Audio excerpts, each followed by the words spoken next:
Samantha. Hello, I'm Samantha Parkington. You know, I'm lucky to have such a lovely room. My parents died when I was 5, and since then, I've lived with my grandmother in her beautiful home. I call her Grandmary. She is trying to bring me up as a proper young lady. I do try, but I always seem to tear my stockings and wrinkle my clothes.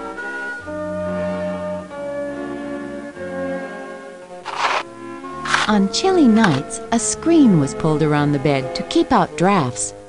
On hot days, a large wet sponge was hung behind the screen. The breeze blowing through the wet sponge kept the room cool.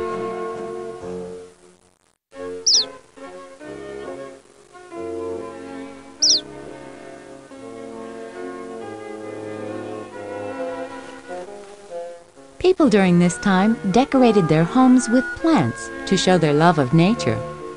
Many wealthy homes had conservatories, glass rooms or buildings where a gardener tended exotic plants.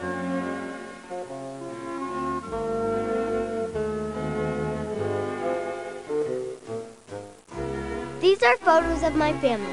Aunt Cornelia, my friend Nellie, the twins Agnes and Agatha, and Grandmary.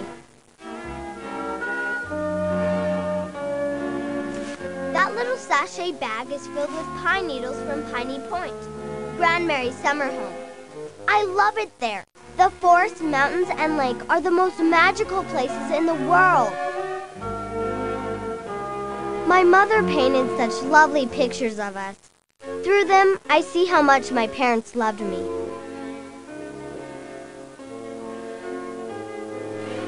Dresses were hung in tall wardrobes called armoires.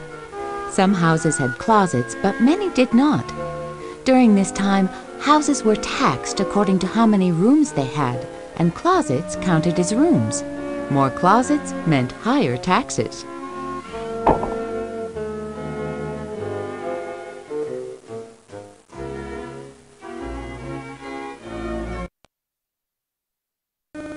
Here at Miss Crampton's Academy, we have lessons in deportment, or proper behavior for young ladies.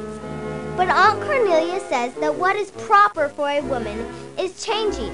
The world is changing and women are changing with it. But Grandmary feels women should stay at home and not get involved with newfangled ideas. I'm not sure what I think yet.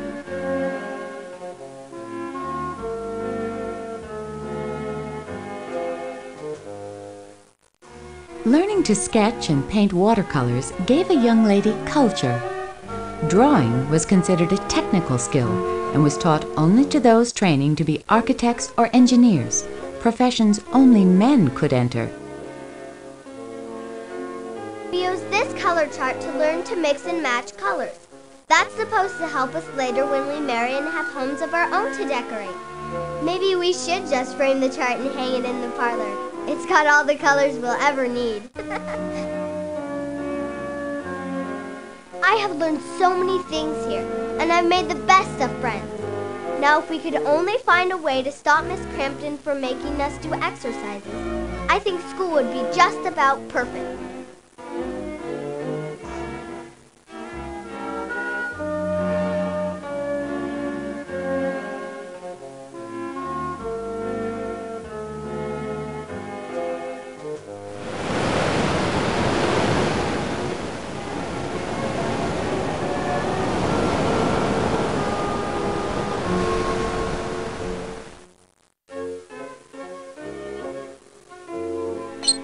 Students used a microscope for science experiments. Science, especially biology, was considered a girl's subject because it had to do with health and hygiene. Frédéric Chopin, a popular composer during this time, was called the poet of the piano. All accomplished young ladies were encouraged to take piano lessons.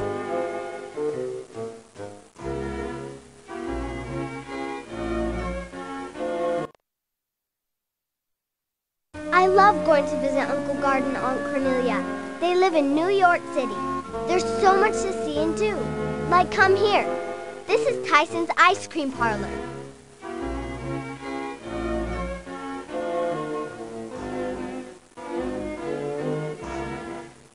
It's almost like magic, the way the electric lights in here can go on and off at the touch of a switch.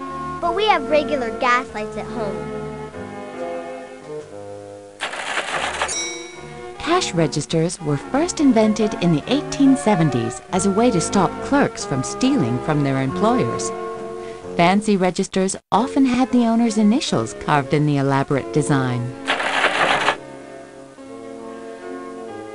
Soda water. Water made fizzy with baking soda was originally used as a medicine for stomach aches. By the mid-1800s, it was so popular that one New York soda fountain sold 3,500 glasses of soda a day. Root beer was originally sold as a powder of roots and berries. It was advertised as a medicine that would purify the blood and make cheeks rosy. Root beer was originally sold as a... Tyson's has so many flavors of ice cream. I'm almost tempted to try something besides peppermint. I never have, though.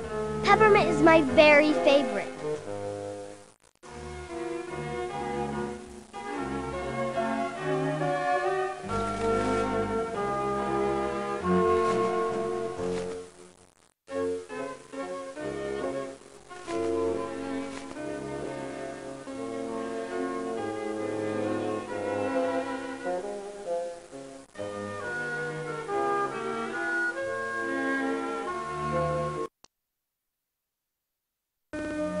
Even on days when there are no parties or special events, this kitchen is always busy. I love to watch Mrs. Hawkins at work. She has all the latest gadgets. There's even hot running water in the kitchen. Mrs. Hawkins doesn't think it's clean enough, so she boils cold water for tea.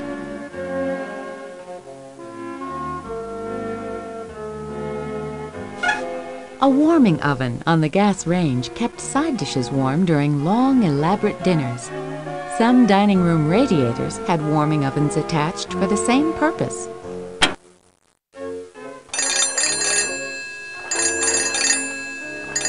To make a telephone call, an operator had to connect you to the person you were calling. The dial telephone was invented in 1896 by a man who didn't like operators.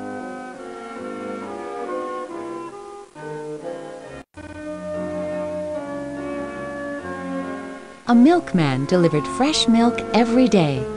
The milk was stored in a metal milk can. Some people put a spoonful of grated horseradish in the bottom of the can to keep the milk tasting sweet.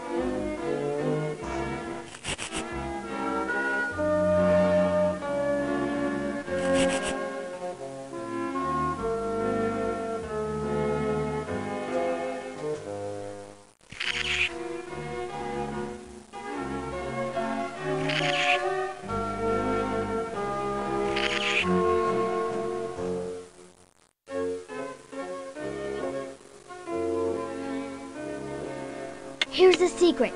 The kitchen clock is the only one in the house that has the correct time. Grandmary did that so the late guests wouldn't be embarrassed. Blocks of ice were delivered daily in horse-drawn wagons.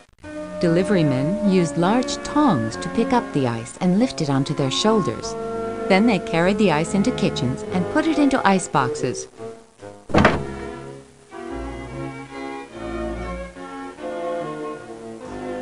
Samantha.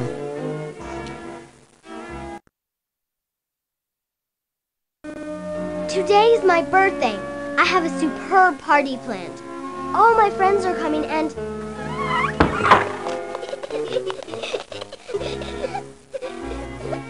It's the twins, Agnes and Agatha. I smell something special for my birthday breakfast. I think it must be blueberry muffins.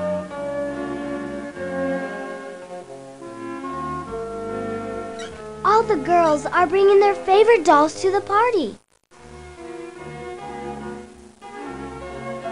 Some girls had dolls that were made of fragile porcelain. Dolls and their accessories were designed to help girls practice being mothers.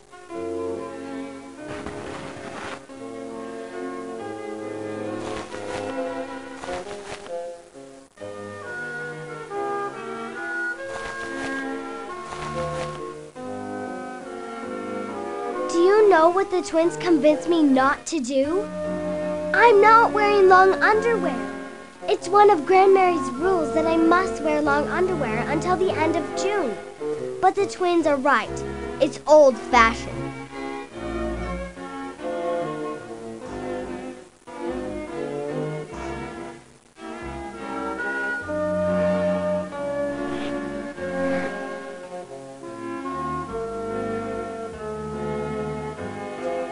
Even though some houses had sinks with running water, a wash basin and pitcher were often used for bathing.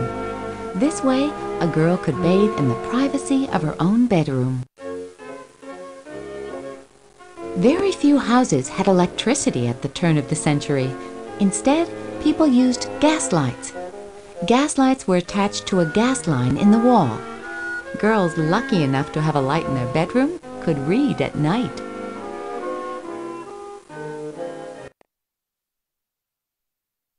Mrs. Hawkins made wonderful petted floor cakes for the girls at my party.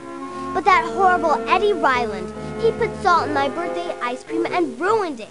I'll find a way to fix him.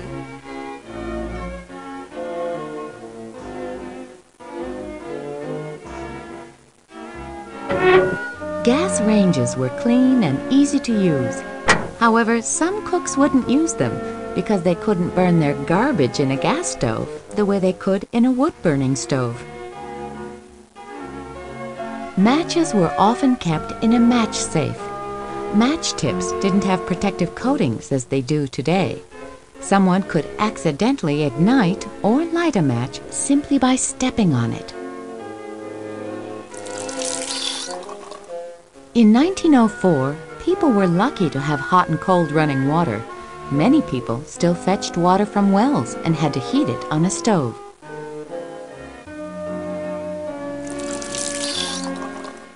In 1904, people were lucky to have hot and cold. Uncle Guard says that one day we'll be able to telephone people across the ocean. Grandmary thinks that kind of talk is silly, but I think it would be wonderful.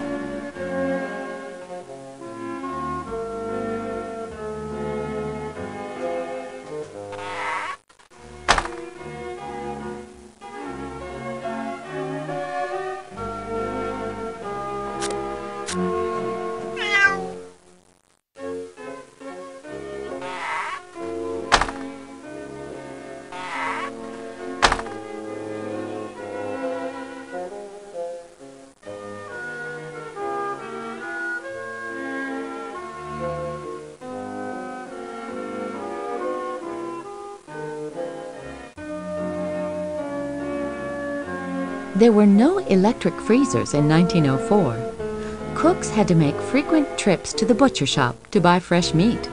Many butchers delivered to the doorstep.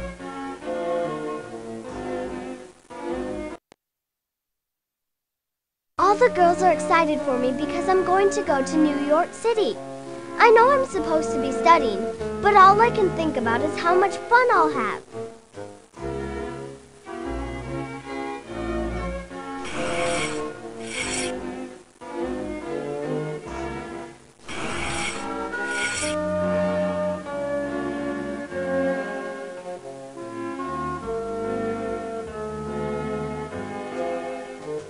Compared to the British Empire, the United States is rather small, doesn't it?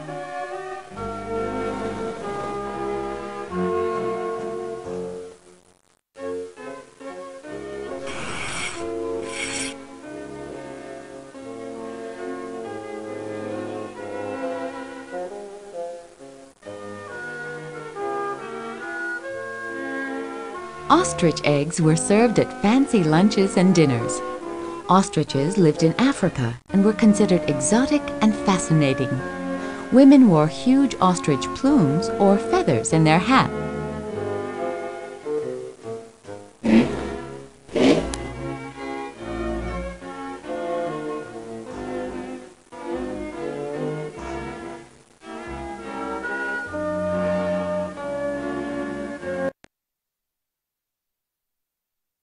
What a day! We chased Aunt Cornelia's dog Jip all over the city. And then we saw Aunt Cornelia speaking for women's rights in the park. What a shock! I hope Grandmary's not angry that we're late.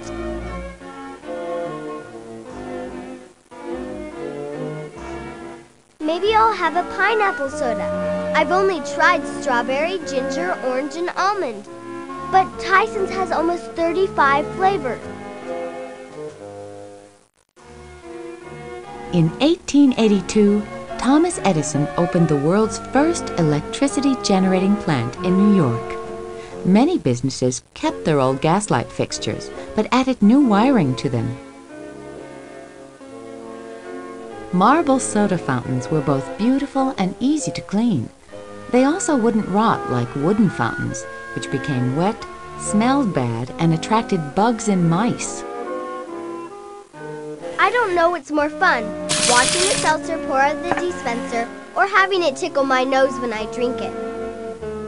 Ice cream was the most popular national dessert in 1904. People of all ages flocked to ice cream parlors. Each drink and ice cream dish had its own special metal holder. The holder protected the customer's delicate fingers from having to touch the chilly, damp glass. Each drink and ice cream dish had its own special metal holder. The holder protected the customer's delicate fingers. Everything is so big and up-to-date in New York City. Why, on the way here, I saw more cars on one street than in all of New Bedford.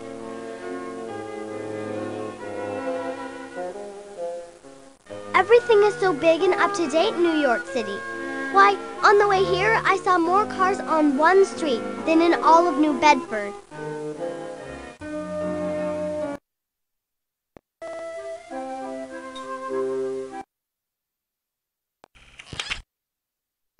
Samantha's striped birthday party dress had fashionable balloon sleeves and was made of crisp taffeta that rustled when she walked.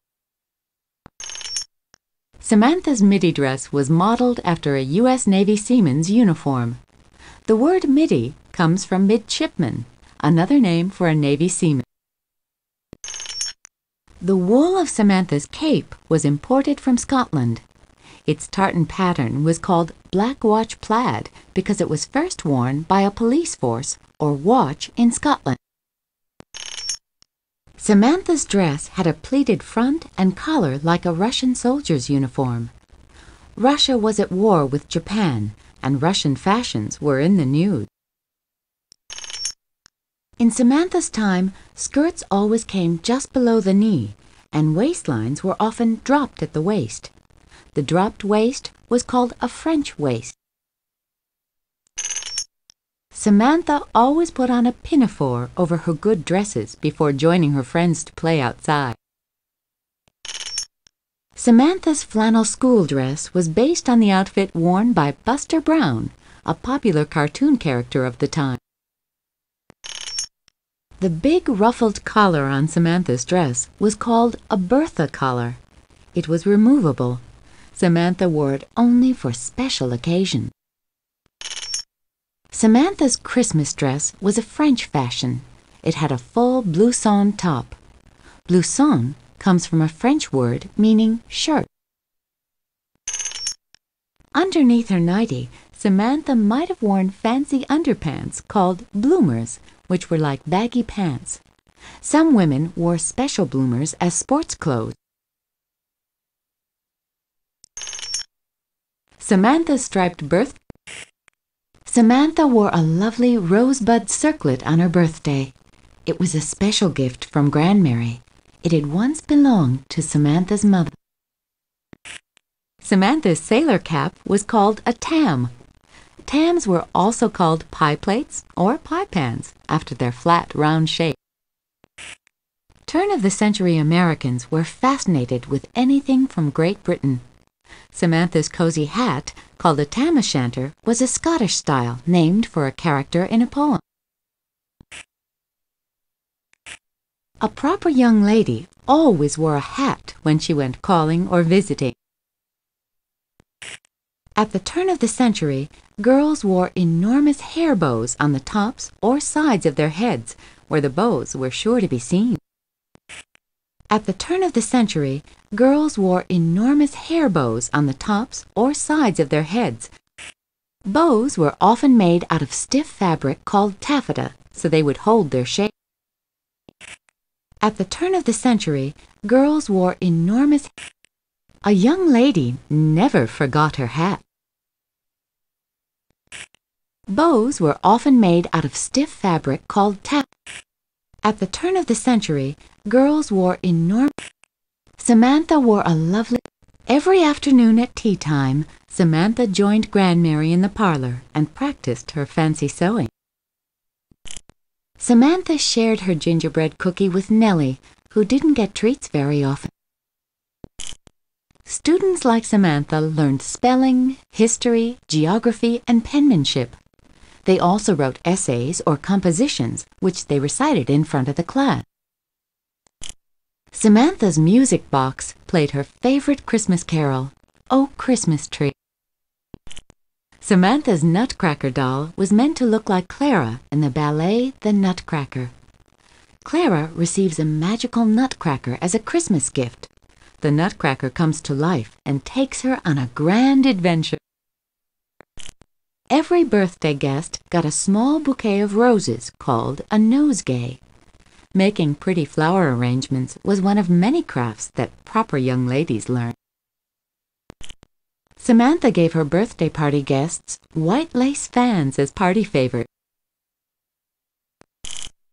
Girls like Samantha often pressed wildflowers and put them in albums. They enjoyed studying nature. Girls like Samantha often took drawing and painting classes. They kept sketchbooks as records of their adventure.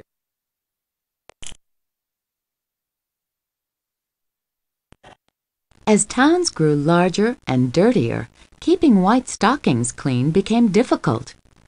Only families with servants to do the wash could wear white stockings often. Samantha had special button-up boots that perfectly matched her midi dress. Since proper young girls didn't wear pants, Samantha wore leggings called gaiters over her boots to keep her legs warm. When Samantha was growing up, ice skating was all the rage. People loved to show off their fancy footwork. When Samantha was growing up, ice skating was all. Girls wore long stockings held up by garters, even in the middle of summer. As towns grew larger and dirtier, keeping white stockings clean became difficult. Only families with servants. Girls wore long black stockings held up by garters, even in. Samantha's shoes were called Mary Janes. They were named for shoes worn by the character Mary Jane in the comic strip Buster Brown. As towns grew larger and dirtier, keeping white stockings clean. Every afternoon,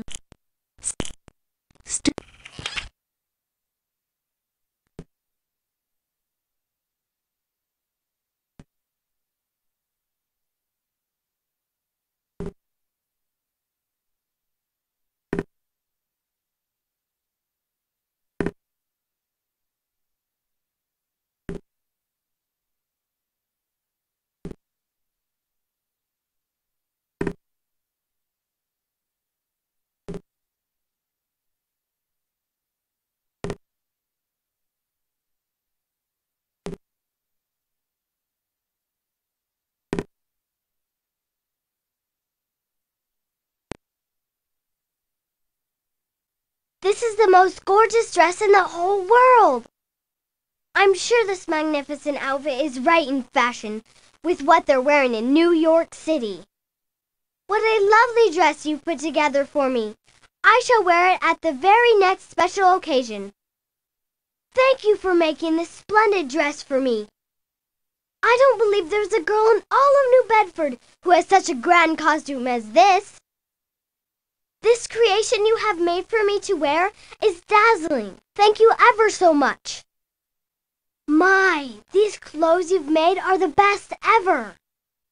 I love this beautiful dress, and will try to keep it nice and clean. I know I can be very hard on clothes, but this dress is so special, I'll be extra careful when I wear it. Jeepers! This outfit you made for me is so beautiful, I'd like to have a party just to show it off. I do believe all the other girls at Miss Crampton's Academy will love this outfit you've put me in. Why, this dress you have designed is as smart as any in the fashion book.